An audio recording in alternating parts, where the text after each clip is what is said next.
నా పేరు రామలక్ష్మి అండి. అమ్మ గురించి మా మామగారు చెప్పేవారండి. ఆవిడకి బాగా పరిచయం. అది అమ్మ అమ్మ మా ఇంటికి వచ్చారండి. వచ్చి వెంకటరామయ్య గారని ఒక ఆయన వచ్చారండి పెదపూడి నుంచి. ఆయనే ఇంకో వీధిలో ఉపన్యాసాలు చెప్పేవారట. అమ్మ బాబుని తీసుకొస్తాము భోజనం పెట్టు అన్నారంట. అంటేని భోజనం పెడతాకి మజ్జిగది లేదు అంటే నేను తెస్తానమ్మా నువ్వు పెట్టు అన్నారంట అని ఆయన పిలిచారంట. పిలిస్తే ఆయన ఒక్కొక్క రోజు భోజనానికి పిలిస్తే 12 సంవత్సరాలు మా ఇంట్లో ఉండిపోయారంట. ఇంకా ఆ ప్రేమతో వాళ్ళకి అమ్మాయి తీసుకొచ్చారండి ఆయన్ని. ఆయన 12 సంవత్సరాలు ఉంటే వీళ్ళందరూ శిష్యులందరూ ఆధ్యాత్మికంగా ఆయన చెప్పినప్పుడే తయారయ్యారంటండి. పెద్ద మా మామ వాళ్ళను. తర్వాత అమ్మగారు అప్పుడు భర్త అక్కడి నుంచి వచ్చారండి, రేలంగి నుంచి. ఆయనేమో అరటికాయలు కొనండి అమ్మేవారట. తణుకు పట్టుకెళ్ళి అమ్మితే ఈ లోపల అరటిపళ్ళు ముగ్గుని అల్లా విరిచేసి పిల్లలకు పెట్టేసేవారంటండి.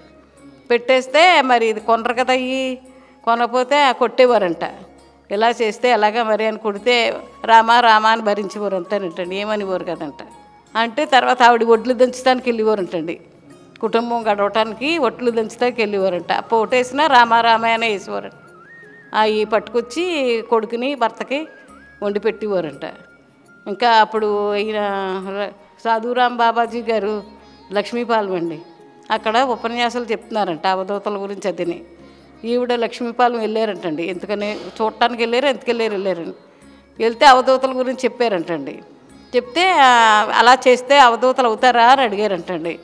నువ్వు అవుతావా ఇప్పుడు అన్నారంటండి ఆయన. అంటే అక్కడే చెప్పడం నాకు తెలియదండి, పెద్దలు చెప్పడం. ఆవిడ అక్కడే బట్టేసేసి జమ్మి చెట్టు ఉందండి అక్కడ. ఆ జమ్మి చెట్టు దగ్గర ధ్యానం చేసుకుని చేలు గట్ల మీద ఇవి ఉంటాయి కదా నీళ్లు, బోధులో నీళ్లు, ఆ నీళ్లు తాగేవారంట.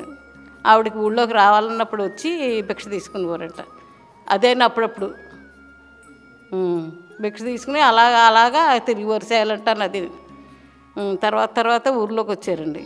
ఊర్లోకి వచ్చి అక్కడ కుటీరం వేసుకుని కుటీరంలో ఉండి, చిన్న కుటీరంలో ఉండండి భిక్షకి వెళ్ళేవారు అనమాట.